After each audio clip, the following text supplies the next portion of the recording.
بھوک اللہ کے خزانوں میں سے ایک خزانہ ہے۔ حضرت شیخ ابو محمد فرماتے ہیں، ایک روز میں حضور سیدنا غوث اعظم کی خدمت میں ایسی حالت میں حاضر ہوا کہ فاقہ سے تھا، اور میرے اہل و عیال بھی کئی دنوں سے بھوکے تھے۔ میں نے آپ کی خدمت میں سلام عرض کیا تو آپ نے میری دلی کیفیت کو بھانپتے ہوئے فرمایا،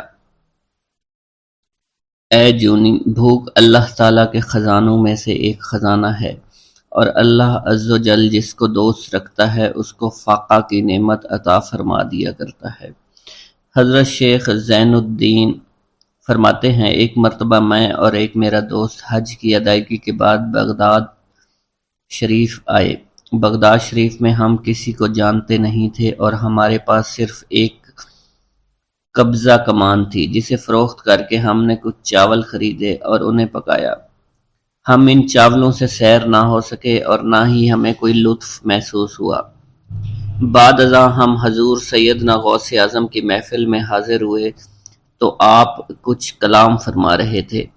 ہمیں دیکھتے ہی آپ نے اپنا کلام قطع کر لیا اور فرمانے لگے، حجاز مقدس سے کچھ مہمان آئے اور ان کے پاس قبضہ کمان کے سوا کچھ نہ تھا، جسے انہوں نے فروخت کر کے چاول خریدے اور انہیں پکا کر کھایا، لیکن نہ ہی وہ سیر ہوئے اور نہ ہی لطف اندوز۔ حضرت شیخ زین الدین ابو الحسن علی بن ابو طاہر ابراہیم انصاری فرماتے ہیں، ہم نے جب حضور سیدنا غوث اعظم کا یہ کلام سنا تو ہم نہایت حیران ہوئے۔ محفل کے اختتام پر آپ نے دسترخوان بچھوایا۔ میں نے آہستگی سے اپنے دوست سے اس کی پسندیدہ چیز کے متعلق پوچھا تو اس نے کہا، حلوہ کھانا چاہتا ہے، اور میرے دل میں اس وقت شہد کی خواہش پیدا ہوئی۔ ابھی یہ سب کچھ ہمارے دلوں میں ہی تھا کہ حضور سیدنا غوث اعظم نے اپنے خادمین کو حکم دیا، جاؤ حلوہ شہد لے آؤ۔ خادمین نے حکم کی، تعمیل کی اور حلوہ اور شہد ہمارے سامنے لا کر رکھ دیا۔ آپ کا اس طرح ہمارے دلوں کی بات پر مطلع ہونے سے ہم حیران رہ گئے۔ حضرت ابو حفص عمر بن صالح بغدادی ایک مرتبہ اپنی اونٹنی کو ہانکتے ہوئے حضور سیدنا غوث اعظم کی خدمت میں حاضر ہوئے۔ عرض کرنے لگے، حضور، میں حج کے لیے بیت اللہ شریف جانا چاہتا ہوں، مگر میری یہ اونٹنی میرا ساتھ دینے کے قابل نہیں ہے، اور فی الحال میرے پاس کوئی دوسری سواری بھی نہیں ہے۔ آپ نے اس اونٹنی کی پشت پر ہاتھ پھیرا۔ اس کے بعد حضرت ابو حفص عمر بن صالح بغدادی نے اس اونٹنی کو ایڑی لگائی تو وہ اونٹنی بیت اللہ شریف تک بھاگتی ہی چلی گئی اور کوئی دوسری سواری اس کے قریب نہیں پہنچ سکی۔ حضرت ابو حامد فرماتے ہیں، میں ایک مرتبہ بغداد شریف میں حضور سیدنا غوث اعظم کی خدمت میں حاضر ہوا اور اپنا مصلی آپ کے نزدیک بچھا کر بیٹھ گیا۔ آپ نے مجھ سے فرمایا، اے حامد، تم عنقریب بادشاہوں کے دسترخوان پر بیٹھو گے۔ چنانچہ جب میں حران واپس پہنچا تو سلطان نور الدین زنگی نے مجھے اپنے پاس رہنے پر مجبور کر دیا اور مجھے اپنا مصاحب خاص مقرر کر دیا اور ناظم اوقاف مقرر فرمایا۔ حضرت شیخ ابو المظفر اسماعیل سے منقول ہے کہ ایک مرتبہ حضرت شیخ الہیتی بیمار ہو گئے۔ حضور سیدنا غوث اعظم ان کی عیادت کے لیے تشریف لائے۔ آپ نے ان کے نزدیک کھجور کے 2 درخت دیکھے جو 4 سال سے خشک تھے اور ان پر پھل نہیں آتا تھا۔ آپ نے ان درختوں کے نیچے بیٹھ کر وضو کیا اور 2 رکعت نماز ادا فرمائی۔ کچھ دن گزرنے کے بعد ان درختوں پر پھل لگ گئے اور وہ دوبارہ سے سرسبز و شاداب ہو گئے۔ جھولی کو میری بھر دو ورنہ کہے گی دنیا، ایسے سخی کا منگتا پھرتا ہے مارا مارا۔ مولانا عبد الرحمن جامی فرماتے ہیں، حضور سیدنا غوث اعظم کا ایک مرید آپ کے ہمراہ مسجد کی جانب جا رہا تھا۔ جمعہ کا دن تھا۔ اس دن کسی بھی شخص نے آپ کو دیکھ کر نہ سلام کیا، نہ ہی کچھ توجہ فرمائی۔ اس مرید کے دل میں خیال آیا کہ پہلے تو آپ جمعہ کی نماز کی ادائیگی کے لیے بڑی مشکل سے لوگوں کے ہجوم میں سے ہوتے ہوئے مسجد کی جانب تشریف لے جایا کرتے تھے، اور آج کوئی شخص بھی آپ کو سلام نہیں کر رہا ہے اور نہ آپ کے نزدیک آ رہا ہے۔ مولانا عبد الرحمن جامی فرماتے ہیں، ابھی یہ خیال اس مرید کے دل میں ہی تھا کہ حضور سیدنا غوث اعظم نے مسکرا کر اس مرید کو دیکھا، پھر لوگوں کا ایک جمع غفیر اکٹھا ہو گیا اور ہر کوئی آپ سے سلام کرنے کا خواہش مند تھا، یہاں تک کہ اس مرید اور آپ کے درمیان ہجوم حائل ہو گیا۔ اس مرید کے دل میں یہ خیال آیا کہ یہ پہلا حال اچھا تھا جب میں اور آپ تنہا تھے۔ مولانا عبد الرحمن جامی فرماتے ہیں، حضور سیدنا غوث اعظم شیخ عبد القادر جیلانی نے ایک مرتبہ پھر اس مرید کی دلی کیفیت کو بھانپتے ہوئے فرمایا، تمہیں معلوم نہیں لوگوں کے دل میری مٹھی میں ہیں، میں انہیں چاہوں تو پھیر دوں، چاہوں تو اپنی جانب متوجہ کر لوں۔ ایک مرتبہ ایک عورت حضور سیدنا غوث اعظم کی خدمت میں بیٹے کو لے کر حاضر ہوئی، عرض کیا میرے اس بیٹے کو آپ سے دلی لگاؤ ہے، آپ اسے اپنی غلامی میں قبول فرما لیں، میں اللہ عز و جل اور آپ کی خاطر اپنے بیٹے پر اپنے حق کو معاف کرتی ہوں۔ آپ نے اس لڑکے کو قبول فرما لیا۔ چند روز بعد وہ عورت اپنے بیٹے سے ملنے کے لیے آئی تو وہ لڑکا آپ کے حکم سے مجاہدات میں مشغول تھا اور بے حد کمزور اور لاغر ہو چکا تھا۔ اس عورت نے جب آپ کو دیکھا تو آپ اس وقت مرغی کا گوشت کھا رہے تھے، آپ کے سامنے ہڈیاں پڑی ہوئی تھی۔ اس عورت نے آپ سے کہا کہ آپ خود تو مرغی کھاتے ہیں جبکہ میرا بیٹا سخت مجاہدات میں مشغول ہے۔ آپ نے اس عورت کی بات سننے کے بعد ہڈیوں کی جانب اشارہ کیا اور حکم دیا، اللہ عز و جل کے حکم سے زندہ ہو جاؤ۔ آپ کا یہ فرمانا تھا کہ ان ہڈیوں سے ایک سالم مرغی زندہ کھڑی ہو گئی۔ آپ نے فرمایا کہ جب تیرا بیٹا اس منزل پر پہنچ جائے گا تو پھر جو چاہے گا کھائے گا۔ منقول ہے ایک مرتبہ حضور سیدنا غوث اعظم کو اللہ عز و جل کی جانب سے حکم ہوا کہ 700 مردوں اور 700 عورتوں کو واصل باللہ کریں۔ آپ نے اللہ کے اس فرمان کے مطابق مجمع عام میں نظر دوڑائی تو مجمع میں سے 700 مرد اور 700 عورتیں علیحدہ ہو گئیں۔ آپ نے ان پر نگاہ ولایت ڈالی تو وہ سب واصل اللہ ہو گئے۔ حضور سیدنا غوث اعظم مدینہ منورہ میں حضور نبی کریم کے روضہ مبارک پر حاضری دینے کے بعد باپیادہ بغداد شریف واپس تشریف لا رہے تھے۔ راستے میں ایک چور جو کہ ناکہ لگا کر کسی مسافر کا انتظار کر رہا تھا، اس نے آپ کو قریب آنے پر روک لیا۔ آپ نے اس چور سے دریافت کیا تم کون ہو؟ اس نے کہا دیہاتی ہوں۔ آپ کو بذریعہ کشف اس کی بدنیتی کی خبر ہو چکی تھی۔ اسی دوران اس چور کے دل میں خیال پیدا ہوا کہ یہ غوث اعظم ہوں گے۔ آپ نے اس کے دل کی بات کو بھانپتے ہوئے فرمایا کہ میں عبد القادر ہوں۔ چور نے جب آپ کی بات سنی فوراً قدموں میں گر پڑا اور معافی کا خواستگار ہوا۔ آپ کو اس کی حالت پر ترس آ گیا۔ آپ نے اللہ عز و جل کے حضور اس کے لیے دعا فرمائی تو ندائے غیبی سنائی دی، اے غوث اس چور کو سیدھے راستہ دکھاتے ہوئے کتب بنا دو۔ آپ نے اس چور کی جانب نگاہ دوڑائی تو آپ کے فیض روحانی سے کتب کے درجے پر وہ فائز ہو گیا۔ حضرت شیخ ابو عباس خضر بن عبداللہ بن یحییٰ حسینی فرماتے ہیں، ایک مرتبہ میں نے خلیفہ ابو المظفر یوسف عباسی کو حضور سیدنا غوث اعظم شیخ عبد القادر جیلانی کی خدمت میں موجود پایا۔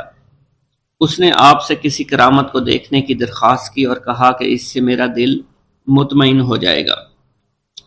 حضور سیدنا غوث اعظم حضرت سیدنا شیخ عبد القادر جیلانی نے خلیفہ سے پوچھا کہ تو کیا چاہتا ہے؟ اس نے کہا کہ ایک سیب، اور اس وقت عراق میں سیبوں کا موسم نہ تھا۔ آپ نے اپنے دستے مبارک فضا میں بلند کیا اور دیکھتے ہی دیکھتے آپ کے ہاتھ میں 2 سیب آ گئے۔ آپ نے ایک سیب ابو المظفر کو دیا اور دوسرا خود رکھ لیا۔ ابو المظفر نے جب اپنا سیب چیرا تو اس میں سے کیڑا نکل آیا۔ اس نے جب اپنا سیب چیرا تو یہ اندر سے سفید تھا، اس میں سے کستوری کی خوشبو آ رہی تھی۔ ابو المظفر نے وجہ دریافت کی تو آپ نے فرمایا اس سیب میں سے کیڑا اس وجہ سے نکلا کیونکہ اس سیب کو ظالم کا ہاتھ لگا ہوا تھا۔ حضرت شیخ ابو محمد سے مروی ہے، ایک مرتبہ میں حضور سیدنا غوث اعظم کی خدمت میں بغداد شریف حاضر ہوا۔ کچھ دنوں تک آپ کے ہاں قیام پذیر رہا اور روحانی فیوز و برکات سے مالا مال ہوا۔ بعد ازاں جب میں واپس اپنے ملک مصر روانہ ہونا لگا تو آپ نے مجھ سے فرمایا کہ کبھی کسی سے کوئی چیز مت مانگنا۔ پھر آپ نے اپنی انگشت شہادت میرے منہ میں ڈالی اور فرمایا کہ اسے اچھی طرح چوسو۔ چنانچہ میں نے آپ کے فرمان کے مطابق ایسا ہی کیا۔ جب میں آپ سے اجازت لینے کے بعد واپس اپنے ملک مصر روانہ ہوا تو بغداد شریف سے مصر تک کی طویل مسافت کے دوران مجھے کچھ بھوک محسوس نہیں ہوئی، اور میں جوں جوں آگے بڑھتا رہا اپنے جسم میں توانائی کو پہلے سے زیادہ پاتا۔ میرا یہ قدم تمام اولیاء کرام کی گردن پر ہے۔ ایک مرتبہ محلہ حلبہ میں اپنے مہمان خانے میں واز فرماتے ہوئے حضور سیدنا غوث اعظم پر اچانک حالت کشف طاری ہوئی۔ آپ رحمت اللہ علیہ نے فرمایا، میرا یہ قدم ہر ولی اللہ کی گردن پر ہے۔ یہ ارشاد سن کر تمام اولیاء اللہ نے اپنی گردنیں جھکا دیں۔ صلحائے امت نے اس کی توضیح فرمائی ہے کہ آپ رحمت اللہ علیہ کے عہد مبارک اور بعد میں قیامت تک آپ کی عطا کے بغیر ولی اللہ ولایت کے درجے پر فائز نہیں ہو سکتا۔ سلطان الہند حضرت خواجہ معین الدین چشتی المعروف خواجہ غریب نواز اس وقت خراسان کے پہاڑوں پر مجاہدات میں مشغول تھے۔ انہوں نے بھی حضور سیدنا غوث اعظم کا ارشاد گرامی سن کر اپنی گردن جھکا دی اور یوں عرض گزار ہوئے، آپ کے قدمین شریفین میرے سر اور میرے آنکھوں پر ہیں۔ حضور سیدنا غوث اعظم فرماتے ہیں کہ میں 10 برس کی عمر میں اپنے شہر کے مکتب میں حصول علم کے لیے جایا کرتا تھا۔ اس وقت میرے ساتھ ملائکہ بھی ہوتے تھے جو میرے آگے پیچھے میری حفاظت کے لیے چلتے تھے۔ جب میں مدرسہ پہنچتا تو یہ منادی کرتے تھے، اللہ کے ولی کے لیے جگہ خالی کر دو۔ چنانچہ وہ میرے لیے جگہ خالی کر دیتے تھے۔ ایک مرتبہ میں نے ایک ایسے شخص کو دیکھا جس نے فرشتوں کی آواز سن کر کہا، جس میں کوئی مزاحمت نہ ہوگی، کہ یہ ایک نہایت معزز گھرانے کا فرد ہے اور عن قریب اس کو وہ عظمت حاصل ہوگی جس میں کوئی مزاحمت نہ ہوگی، اور اس کو ایسا قرب نصیب ہوگا کہ اس کو کوئی فریب نہ دے سکے گا۔ پھر 40 برس بعد میں نے اس شخص کو پہچانا، وہ شخص ابدالوں میں سے تھا۔ حضرت شیخ ابو سعود احمد بن بکر حریمی سے مروی ہے کہ حضور سیدنا غوث اعظم نے فرمایا کہ میں 55 سال تک تنہا عراق کے بیابانوں میں پھرتا رہا، میں لوگوں کو نہ جانتا، لوگ مجھے نہ جانتے۔ اسی دوران میرے پاس رجال الغیب اور جنات تشریف لاتے جنہیں میں طریقت اور اصول کی تعلیم دیتا تھا۔ ابتدا میں جب میں عراق میں داخل ہوا تو حضرت خضر میرے ہم سفر بنے، اور بعد میں اس وقت ان کو پہچانتا نہ تھا، اور اس کے ساتھ میرا معاہدہ ہوا کہ میں ان کے کسی حکم کی خلاف ورزی نہیں کروں گا۔ ایک مرتبہ انہوں نے مجھے ایک جگہ بیٹھنے کا حکم دیا اور میں اس جگہ 3 سال تک بیٹھا رہا۔ سال میں ایک مرتبہ حضرت خضر میرے پاس تشریف لاتے، فرماتے کہ یہی تیرا مقام ہے جہاں تجھے پہنچایا گیا ہے۔ اس عرصہ کے دوران تمام نفسانی خواہشات مجھ پر انسانی شکل میں وارد ہوئیں، لیکن اللہ عز و جل نے مجھے ہر موقع پر استقامت عطا فرمائی اور مجھے ان خرافات سے بچائے رکھا۔ ابتدا میں میرا نفس مجاہدہ کا کوئی طریقہ اختیار کرتا تو میں اس پر قائم ہو جاتا اور کسی چیز کو قبول نہ کرتا تھا۔ ایک طویل مدت تک اپنا گلا گھونٹتے ہوئے میں مدائن کے جنگلوں میں مجاہدات میں مشغول رہا۔ حضور سیدنا غوث اعظم فرماتے ہیں کہ میں نے اپنے نفس کو مختلف مجاہدوں، مختلف ریاضتوں اور مختلف مشقتوں میں ڈالے رکھا۔ 1 سال تک میں گری ہوئی چیزیں اٹھا کر کھاتا رہا، دوسرے سال پانی پر گزارا کیا، اور تیسرے سال نہ میں نے کچھ کھایا، نہ پیا اور نہ ہی سویا۔ ایک مرتبہ شدید سردی کی وجہ سے میں ایوان کسریٰ کے کھنڈرات میں سویا تو رات بھر میں 40 مرتبہ طبیعت خراب ہوئی۔ حضور سیدنا غوث اعظم فرماتے ہیں، ہر سال ایک بزرگ آتے اور وہ مجھے جبہ دے کر چلے جاتے۔ اسی طرح میں نے بے شمار طریقوں سے دنیا اور نفس سے چھٹکارا پانے کی کوشش کی۔ لوگ مجھے دیوانہ سمجھتے تھے۔ میں برہنہ جسم جنگلوں میں چلا جاتا اور کانٹوں پر لوٹتا شور مچاتا تھا۔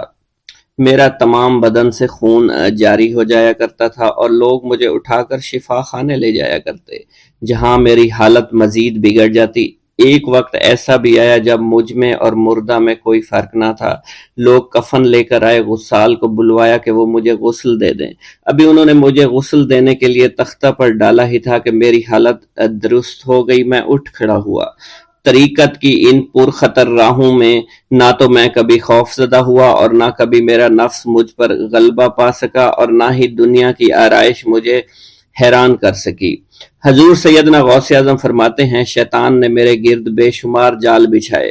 جب میں نے اس سے کہا کہ یہ کیا ہے تو اس نے کہا یہ دنیاوی چیزیں ہیں اور میں ان جالوں سے تم جیسوں کو شکار کرتا ہوں۔ میں نے 1 سال تک شیطان کا مقابلہ کیا، اس کے بچھائے ہوئے تمام جالوں کو ختم کر دیا۔ اس کے بعد میرے سینے کو کھول دیا گیا اور مجھ پر بے شمار خلائق ظاہر ہوئے۔ حضور سیدنا غوث اعظم فرماتے ہیں میں نے دریافت کیا کہ یہ علائق کیسے ہیں؟ جواب ملا کہ یہ خلق کے اسباب ہیں جو تم سے ملے ہوئے ہیں۔ میں سال بھر ان کی جانب متوجہ رہا یہاں تک کہ وہ مجھ سے جدا ہو گئے۔ جب مجھ پر میرا باطن ظاہر کیا گیا تو میں نے اپنے قلب کو بہت سے علائق سے ملوث پایا۔ میں نے دریافت کیا کہ یہ علائق کیا ہیں؟ جواب ملا یہ تمہارے ارادے، تمہارے اختیارات ہیں۔ چنانچہ 1 سال تک ان کی جانب متوجہ رہا کہ وہ مجھ سے دور ہو گئے۔ میرا قلب ان تمام غلاظتوں سے نجات پا گیا۔ پھر مجھ پر میرے نفس کو ظاہر کیا گیا، میں نے اس کا مشاہدہ کیا، مجھے معلوم ہوا اس کے ساتھ کچھ امراض اور بھی ہیں اور نفس کی خواہشات زندہ ہیں، نفس کا شیطان سرکش ہے۔ چنانچہ میں نے سال بھر پھر توجہ دلائی اور میرے نفس کے تمام امراض سرے سے ہی ختم ہو گئے اور اس کے شیطان نے کلمہ پڑھ لیا اور پھر میرے تمام امور اللہ کے لیے ہو گئے اور میں اپنی ہستی سے باہر نکل آیا۔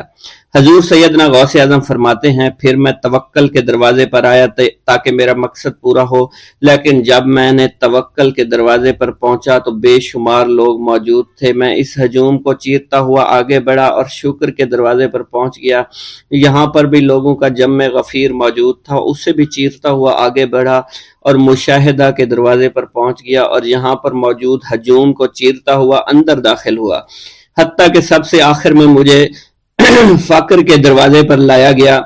فقر کا دروازہ خالی تھا۔ جب اس دروازہ میں داخل ہوا تو دیکھا جن جن چیزوں کو میں نے ترک کیا تھا وہ سب یہاں موجود تھیں۔ یہاں مجھے ایک بہت بڑے روحانی خزانے کی فتوحات سے نوازا گیا اور میرے لیے تمام دنیا کے خزانے کھول دیے گئے۔ مجھے روحانی عزت، دائمی فنا اور خالص آزادی عطا فرمائی گئی۔ میری تمام چیزیں جو میری ہستی اور میری صفات سب معدوم ہو گئیں اور میری ہستی کی جگہ کسی اور نے لے لی۔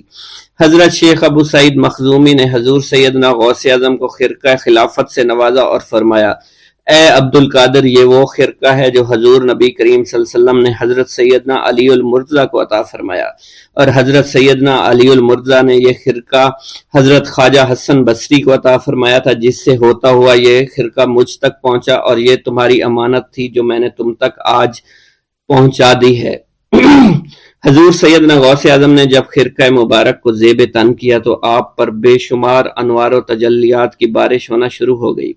حضور سیدنا غوث اعظم نے حضرت شیخ ابو سعید مخزومی کے مدرسہ میں تدریسی فرائض سر انجام دینا شروع کر دیے۔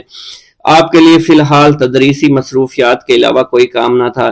آپ کی شبانہ روز کی محنت سے آپ کے نام کا شعرہ کچھ ہی دنوں میں سارے بغداد میں پھیل گیا۔ طلبہ دور دراز کے علاقوں سے علم کے حصول کے لیے آنے لگے۔ طلبہ کی تعداد جب مزید بڑھنا شروع ہو گئی تو ارد گرد کے کئی مکانات کو خرید کر مدرسہ میں داخل کر لیا گیا۔ کتب سیر میں منقول ہے کہ 528 ہجری میں آپ مدرسہ نظامیہ کی وسیع عمارت تعمیر فرما چکے تھے۔ اس مدرسہ کی تعمیر میں آپ نے بحیثیت مزدور بھی حصہ لیا تھا۔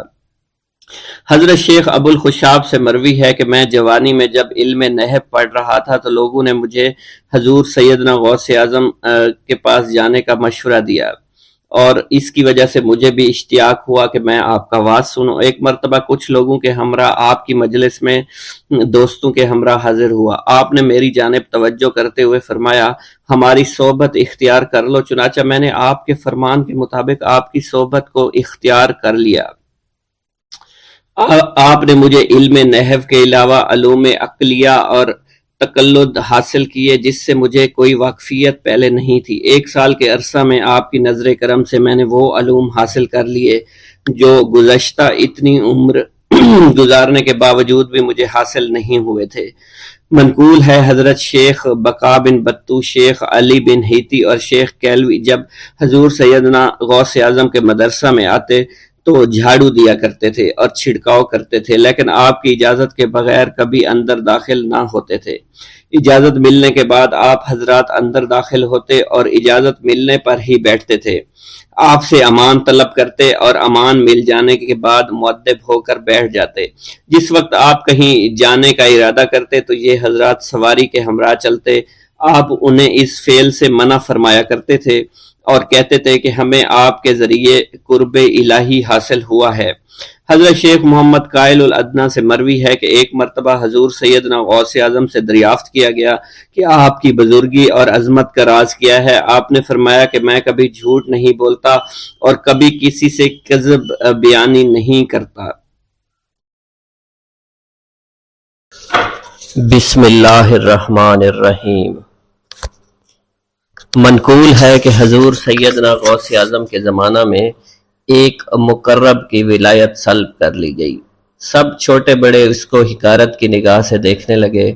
اس نے 360 اولیاء اللہ سے التجا کی کہ وہ اس کے حق میں دعا فرمائیں، لیکن اس کا نام لوح محفوظ پر اشتیاق کی فہرست میں لکھ دیا گیا۔ ان اولیاء اللہ نے اس کو بتایا کہ تم کامیاب نہیں ہوں گے۔ اس کے چہرے کا رنگ سیاہ پڑ گیا۔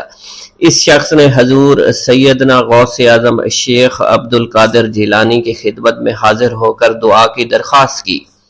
آپ نے فرمایا تم اللہ عز و جل کی بارگاہ میں مردود ہو گئے ہو، مگر میں تمہیں اللہ کے اذن میں مقبول بنا سکتا ہوں۔ پھر حضور سیدنا غوث اعظم نے اس کے لیے بارگاہ الہی میں دعا فرمائی تو غیب سے ندا آئی، کیا تمہیں معلوم ہے کہ تم سے پہلے بھی 360 اولیاء اللہ اس کے لیے سفارش کر چکے ہیں، لیکن اس کا نام لوح محفوظ پر اشتیاق کی فہرست میں لکھا جا چکا ہے۔ یا الہی تو مردود کو مقبول، مقبول کو مردود بنانے پر قادر ہے۔ اگر تیری منشا یہی ہے تو نے اس کو مقبول بنانے کے لیے مجھ سے دعا کیوں کروائی؟ غیبی ندا آئی، اے عبد القادر، اسے میں نے تمہارے سپرد کیا، تم اسے جو چاہے بنا دو۔ چنانچہ آپ کی دعا سے وہ پھر سے بارگاہ الہی میں مقبول ہو گیا۔ حضرت شیخ ابو صالح سے منقول ہے، حضرت شیخ ابو مدین مغربی نے مجھے حضور سیدنا غوث اعظم شیخ عبد القادر جیلانی کی خدمت میں بغداد فقر کی تعلیم کے لیے بھیجا۔ آپ نے مجھے 20 دن تک اپنے خلوت خانہ کے دروازہ پر بٹھائے رکھا اور 20 روز گزرنے کے بعد مجھے قبلہ رو ہونے کا حکم دیا گیا۔ جب میں قبلہ رو ہو گیا آپ نے فرمایا اے ابو صالح اس طرف دیکھو۔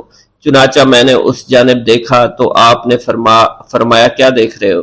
میں نے عرض کیا بیت اللہ شریف میری نگاہوں کے سامنے ہے۔ آپ نے مجھے حکم دیا کہ اب مغرب کی سمت دیکھو۔ میں نے اپنا چہرہ مغرب کی جانب کیا تو آپ نے فرمایا کہ اب کیا دیکھ رہے ہو؟ میں نے عرض کیا کہ میں اپنے مرشد پاک حضرت ابو مدین کو دیکھ رہا ہوں۔ ایک مرتبہ سنان نامی عیسائی پادری نے حضور سیدنا غوث اعظم کی محفل میں حاضر ہو کر سلام عرض کیا۔ حاضرین کھڑے ہو کر بیان دیا کہ میں یمن کا رہنے والا ہوں، میں نے ارادہ کیا کہ میں اسلام قبول کروں گا۔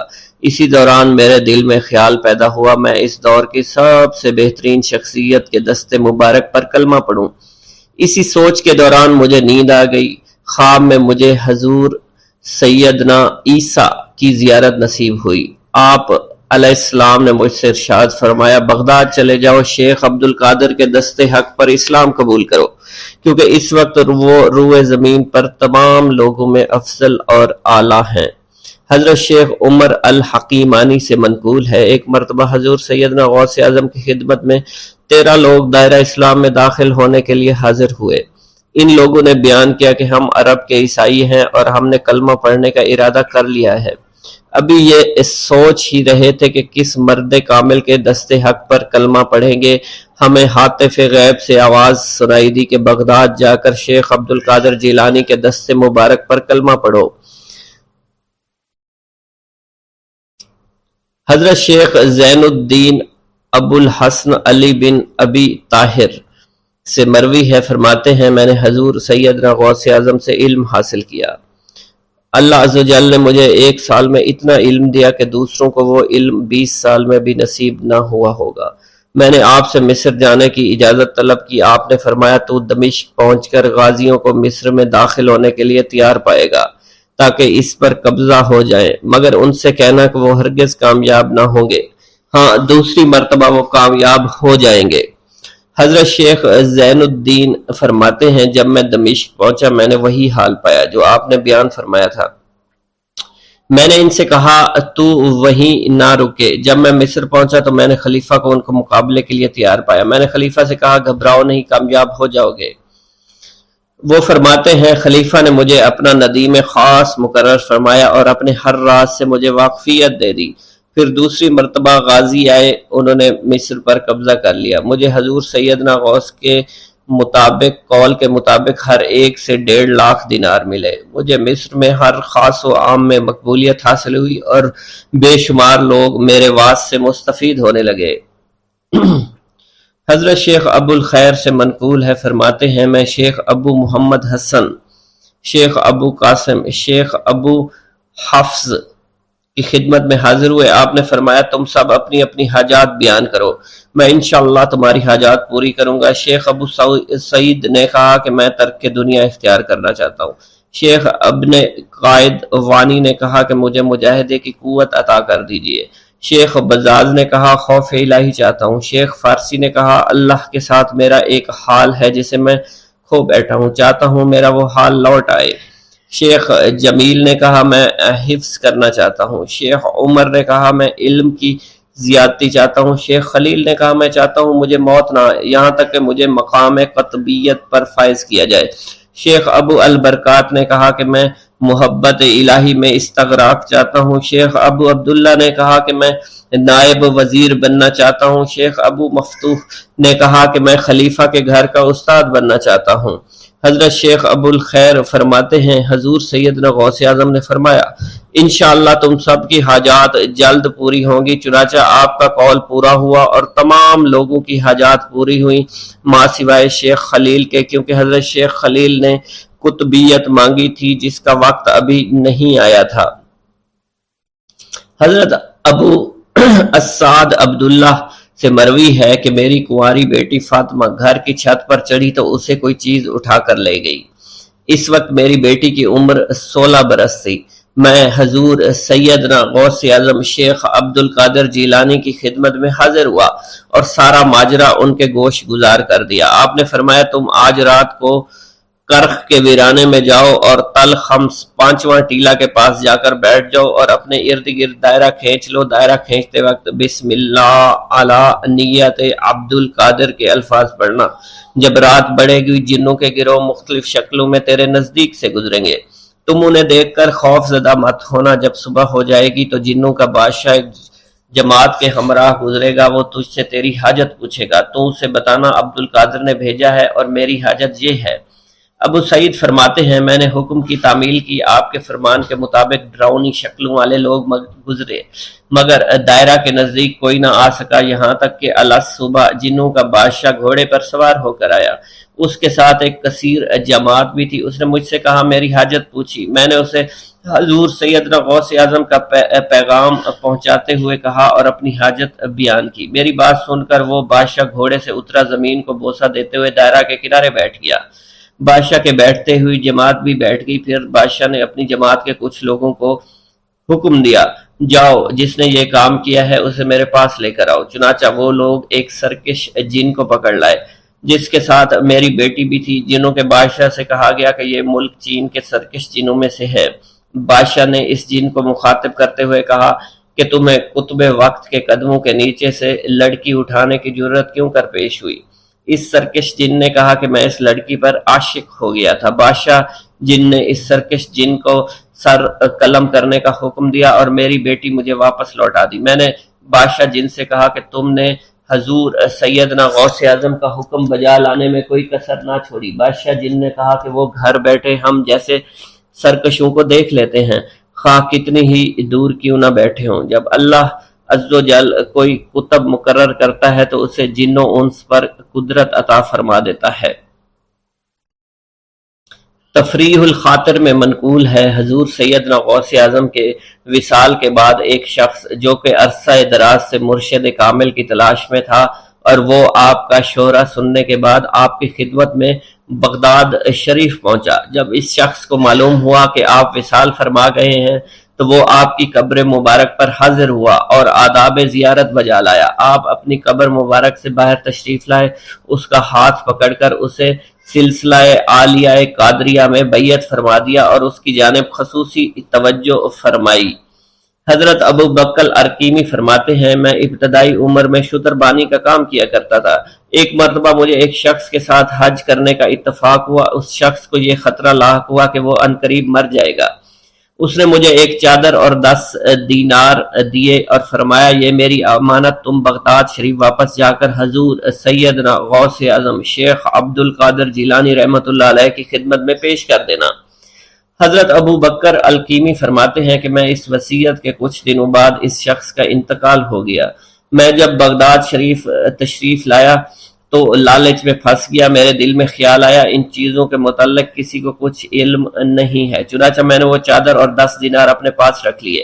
ایک دن میں بازار سے گزر رہا تھا، میری ملاقات حضور سیدنا غوث اعظم سے ہوئی۔ میں نے آپ کو سلام کیا، آپ نے میرا ہاتھ پکڑ کر فرمایا، تم نے 10 دیناروں کے لیے بھی اللہ کا خوف نہیں کیا، میری امانت اپنے پاس رکھ لی اور میرے پاس اپنی آمد و رفت بھی ختم کر لی۔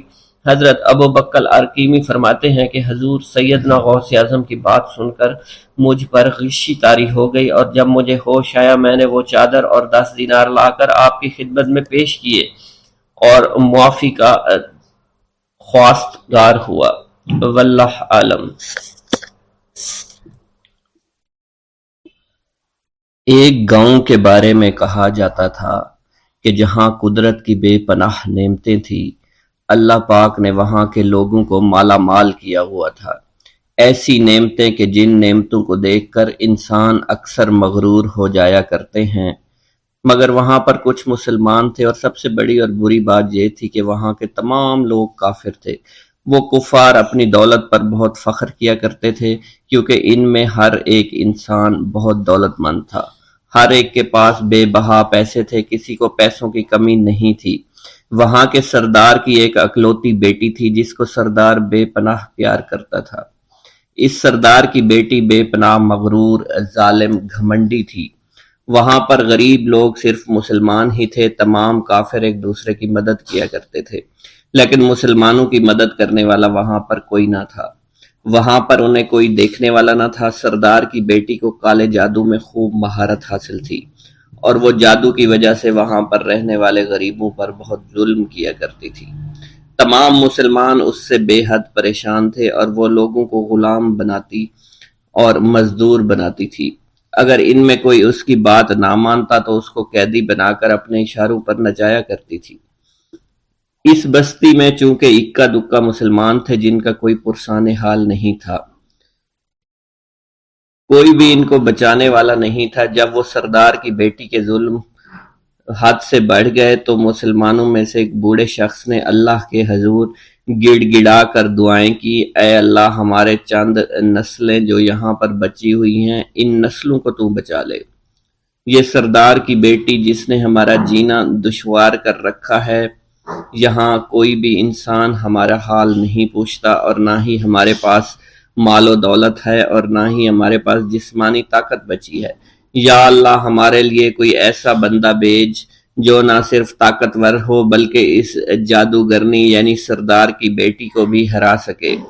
اللہ رب العزت نے اس بوڑھے کی دعا کو قبول فرمایا، اور یوں اس جگہ پر ایک اللہ والے کو بھیج دیا، اور وہ اللہ والے ایسے ہی بستی میں داخل نہیں ہوئے، بلکہ ایک دن کچھ عجیب واقعہ ہوا۔ ان کافروں کا سردار جنگل میں سیر سپاٹے کرتے ہوئے نکلا تھا، بڑی شان سے چلتا ہوا وہ سفر کر رہا تھا۔ اچانک ایک زہریلا سانپ اس کے سامنے آیا۔ اس زہریلے سانپ نے بادشاہ کو ڈس لیا، اور وہ بے ہوش ہو کر زمین پر گر پڑا اور تڑپنے لگا۔ اس کے جو ساتھی تھے انہوں نے جب اپنے سردار کو یوں تڑپتا ہوا دیکھا اور سردار کی غیر حالت دیکھی تو کہ جسے ایک زہریلے سانپ نے کاٹ لیا ہے، تو وہ فوراً اسے اٹھا کر گھر لے آئے تاکہ اسے بچانے کے لیے کچھ کیا جا سکے۔ اس لڑکی نے اپنے باپ کی جب یہ حالت دیکھی تو اپنے آس پاس کے بڑے بڑے حکیموں کو بلایا، لیکن عجیب بات یہ تھی کہ لاکھ کوشش کے باوجود زہر نکالنے میں سارے ناکام ہو رہے تھے،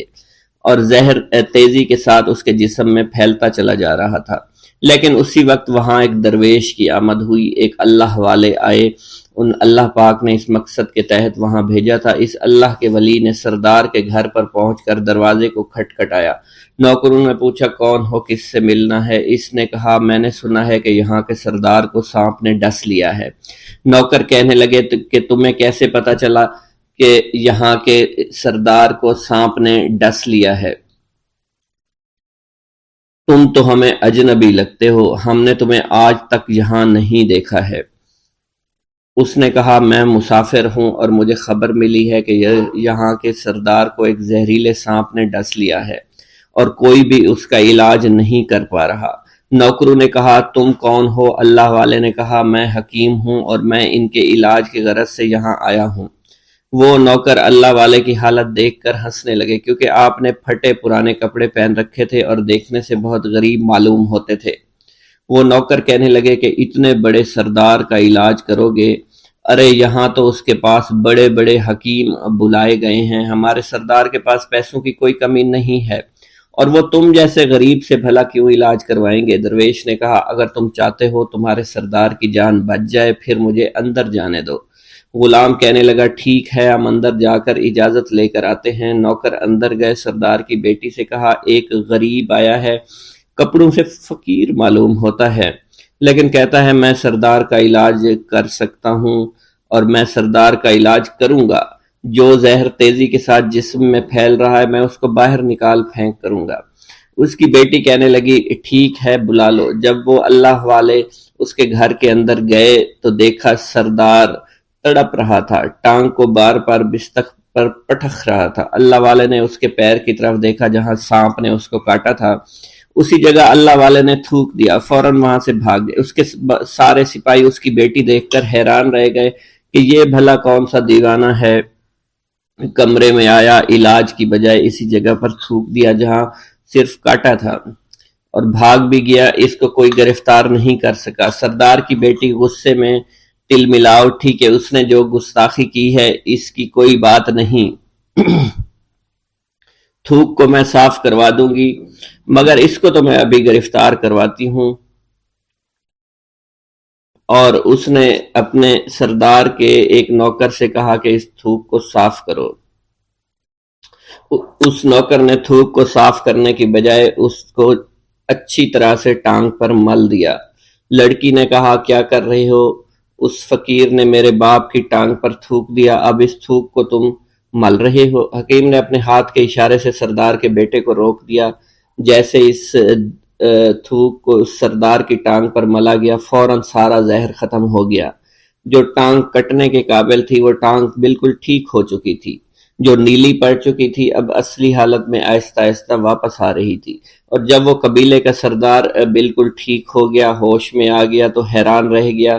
اسے بتایا کہ فقیر بابا کے تھوک کی وجہ سے آپ ٹھیک ہوئے ہیں۔ اس نے کہا وہ بزرگ تو ہمارے لیے مسیحا ہے، تم لوگوں نے انہیں جانے کیوں دیا؟ انہیں میرے پاس لے کر آؤ، انہوں نے ہم پر بہت بڑا احسان کیا ہے، ہم اس کے احسان کا بدلہ ضرور چکائیں گے۔ اس کی بیٹی جو خاموشی سے باپ کو دیکھ رہی تھی اس نے کچھ بھی نہ کہا۔ گاؤں کے سردار کے کہنے پر سارے سپاہی اللہ والے کو ڈھونڈنے کے لیے نکل گئے۔ وہ چاروں طرف پھیل گئے لیکن کہیں بھی اللہ والے کا پتہ نہیں چل رہا تھا۔ پھر جب سپاہی تلاش کرتے کرتے جنگل میں داخل ہوئے، وہاں ایک درخت کے نیچے ایک آدمی کو عبادت کرتے ہوئے دیکھا۔ وہ غور سے اس کو دیکھ رہے تھے اور کہہ رہے تھے یہ کس طرح کی عبادت کر رہے ہیں؟ ہم لوگ تو اپنے بتوں کے آگے ہاتھ جوڑتے ہیں، یہ نہ جانے کس کو سجدہ کر رہے ہیں۔ خیر، عبادت کے فوراً بعد اللہ والے کو پکڑ لیا، گاؤں کے سردار کے سامنے پیش کیا۔ وہ کہنے لگا آپ کون ہیں اور کہاں سے آئے ہیں؟ سب سے پہلے تو میں گستاخی کی معافی چاہتا ہوں، میرے لوگوں نے آپ کے ساتھ بڑی بدتمیزی کی، لیکن آپ کی وجہ سے آج میں زندہ ہوں۔ ہم گناہ گاروں کی وجہ سے آپ جیسے لوگوں کو بہت تکلیف ہوئی ہے، اس لیے میں معذرت چاہتا ہوں۔ آپ سے درخواست کرتا ہوں کہ آپ میری طرف سے یہ قیمتی لباس یعنی کپڑے اور عربی گھوڑا قبول کیجئے۔ اللہ والوں نے اس کی طرف مسکرا کر دیکھا اور کہا یہ گھوڑا، یہ لباس بہت قیمتی ہے، مگر یہ لباس پہن کر اس گھوڑے کے لیے گھاس کاٹوں گا تو کیا اچھا لگوں گا؟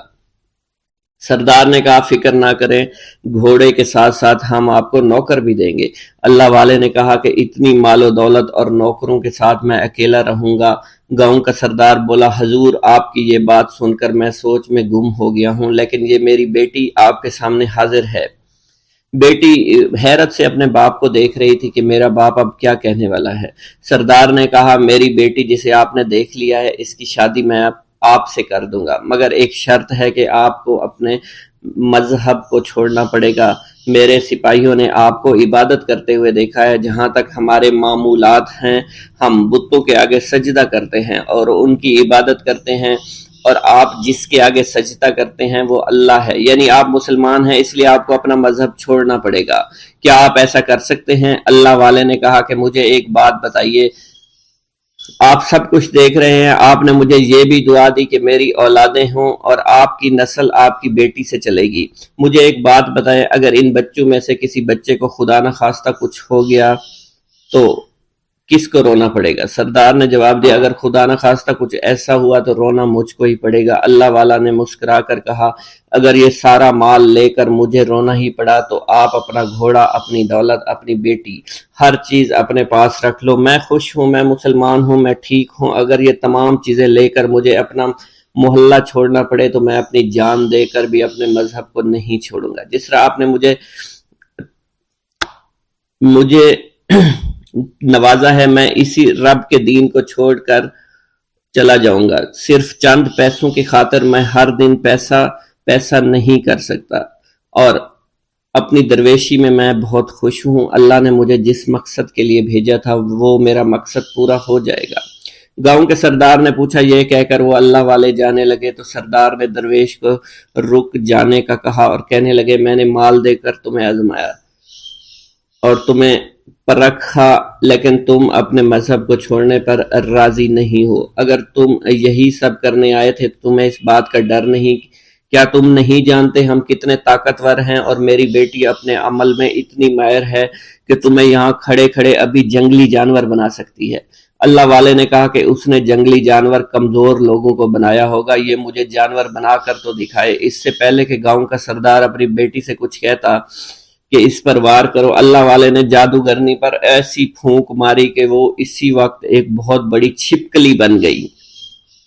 وہ کچھ بھی نہیں کر پا رہی تھی، وہ چھپکلی اتنی بڑی تھی کہ وہاں پر جتنے بھی انسان کھڑے تھے ان سب میں سب سے زیادہ اونچا اس کا قد تھا۔ وہ چھپکلی اللہ والے کے پاس آئی، اپنا زہر اس پر اگلنا چاہتی تھی کہ اسی وقت اس نے اس کے منہ پر تھوک دیا۔ تھوکنے کی دیر تھی وہ چھپکلی جلنے لگی، اور جس سے گرمی کی وجہ سے اس کا چہرہ پگھل رہا تھا، اس کا چہرہ جل کر کالا ہو چکا تھا۔ وہ مرنے والی تھی کہ سردار دوڑتا ہوا قدموں میں آ کر گر پڑا اور معافی مانگنے لگا اور کہنے لگا حضور اس گستاخی کے لیے میں معذرت خواہ ہوں، آپ مجھے معاف کر دو، میں نے سچ میں آپ کو بہت کمزور سمجھا تھا، آپ کو آپ کا مذہب سے ہٹانا چاہا تھا۔ اگر میری بیٹی ٹھیک ہو جائے تو میں سچ کہتا ہوں یہاں پر جتنے لوگ ہیں ہم پوری کی پوری بستی مسلمان ہو جائیں گے۔ اللہ والے نے کہا کہ ہم تمہیں اپنے دین میں شامل کرنے کے لیے یہ سب نہیں کر رہے، بلکہ تم لوگ مسلمان بھائیوں پر جو ظلم کرتے ہو وہ ظلم کو ختم کرنے کے لیے ہم یہاں آئے ہیں۔ ہمارے دین میں جبر اور ظلم نہیں۔ اگر تمہارے بیٹی سے انسان بن کر سدھر جاتی ہے تو اس کو اس کی اصلی حالت میں لانے کے لیے میں خود کو اللہ کی بارگاہ میں پیش کروں گا اور دعا کروں گا۔ سردار کہنے لگا کہ ہاں میری بیٹی اصلی حالت میں اگر آ جائے تو پھر ہم کسی پر ظلم و ستم نہیں کریں گے، اور میں دل سے اپنی بیٹی کے لیے معافی چاہتا ہوں۔ آج سے یہ کوئی بھی جادو ٹونا اور مسلمانوں کو تنگ نہیں کرے گی، اور نہ ہی کسی مسلمان پر یہ ظلم اور جبر کرے گی۔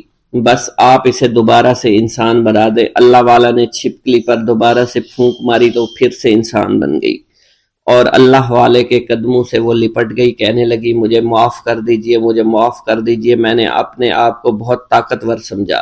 اس لڑکی کا آدھا چہرہ جل چکا تھا اور کالا ہو چکا تھا۔ وہ کہنے لگی کہ آج اپنے باپ کے ساتھ میں آپ کے دستے مبارک پر مسلمان ہونا چاہتی ہوں۔